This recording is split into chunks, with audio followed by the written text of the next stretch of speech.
दोस्तों, मैं सलब जैन आपका स्वागत करता हूं और न्यूज के एक फ्रेश एपिसोड में। सीरिया में बशर अल असद की सत्ता का पतन, देश छोड़कर भागे राष्ट्रपति, कई शहरों पर विद्रोहियों का कब्जा। सीरिया में गृह युद्ध के बीच में विद्रोही गुटों के कई प्रमुख शहरों पर कब्जा कर लिया है और राजधानी दमिश्क को घेरने की तैयारी कर रहे हैं। राष्ट्रपति बशर अल असद ने देश छोड़ने की खबरें सामने आई है, हालांकि सरकारी मीडिया ने इसे खारिज किया है।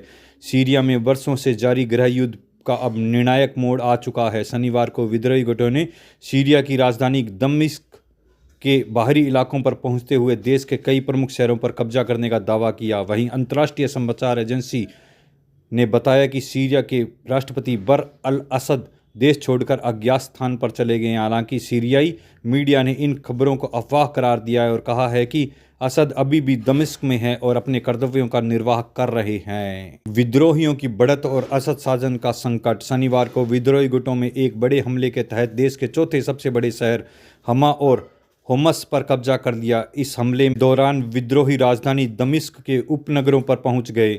हयात तहरीर अल शमा जैसे जिहादी समूहों के नेतृत्व में यह विद्रोह असद सरकार को उखाड़ फेंकने के उद्देश्य से किया जा रहा है।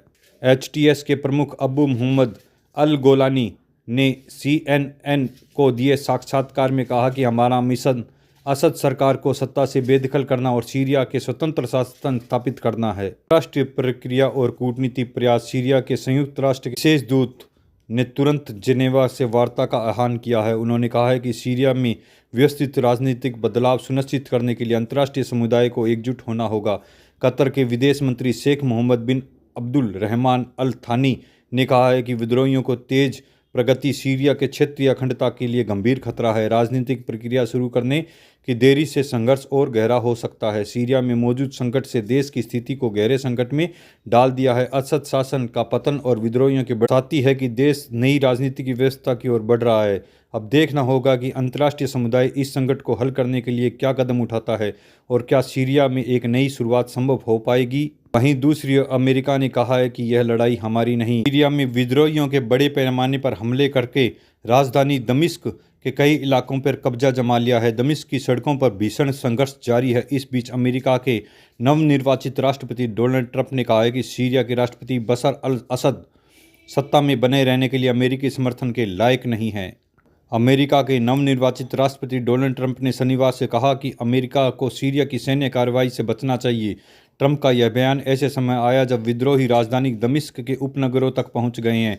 उन्होंने कहा कि सीरिया के राष्ट्रपति बशर अल असद सत्ता में बने रहने के लिए अमेरिकी समर्थन के लायक नहीं है। डोनाल्ड ट्रंप ने अपने आधिकारिक अकाउंट में लिखा कि यह हमारी लड़ाई नहीं है। सीरिया के राष्ट्रपति बशर अल असद अमेरिकी समर्थन के लायक नहीं है। ट्रंप ने कहा कि विद्रोही संभवतः असद को सत्ता से हटा सकते हैं। निर्वाचित राष्ट्रपति ने सीरिया के 13 साल पुराने युद्ध निपटाने में अमेरिका के समग्र रवैये की भी निंदा की।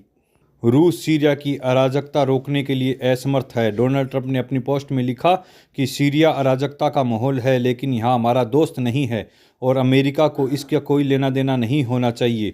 यह हमारी लड़ाई नहीं है, इसमें शामिल न हो। उन्होंने कहा कि यूक्रेन के साथ युद्ध में रूस ने 6 लाख से अधिक सैनिकों को खो दिया है, इसलिए वह सीरिया में अराजकता को रोकने में असमर्थ है, जिससे रूस ने सालों तक रक्षा की है। उन्होंने कहा है कि यह वह जगह है जहां पूर्व राष्ट्रपति ओबामा ने रेत के लाल रेखा की रक्षा करने की अपनी प्रतिबद्धता का सम्मान करने से इनकार कर दिया और रूस के हस्ताक्षर से सब कुछ गड़बड़ा गया, लेकिन अब उन्हें बाहर निकाला जा सकता है, संभवतः असद की तरह, और यह वास्तव में उनके लिए सबसे बड़ी और अच्छी बात हो सकती है।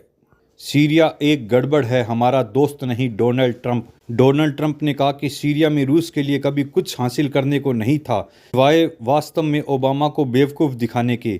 किसी भी मामले में सीरिया एक गड़बड़ है, लेकिन हमारा दोस्त नहीं। संयुक्त राष्ट्र अमेरिका को इससे कोई लेना देना नहीं होना चाहिए। यह हमारी लड़ाई नहीं है, इसे ख़त्म होने दे, इसमें शामिल न हो। सीरिया मामले पे मैंने अमेरिका का रुख आपके सामने रखा है। आप अपना रुख कमेंट बॉक्स में लिख सकते हैं। धन्यवाद।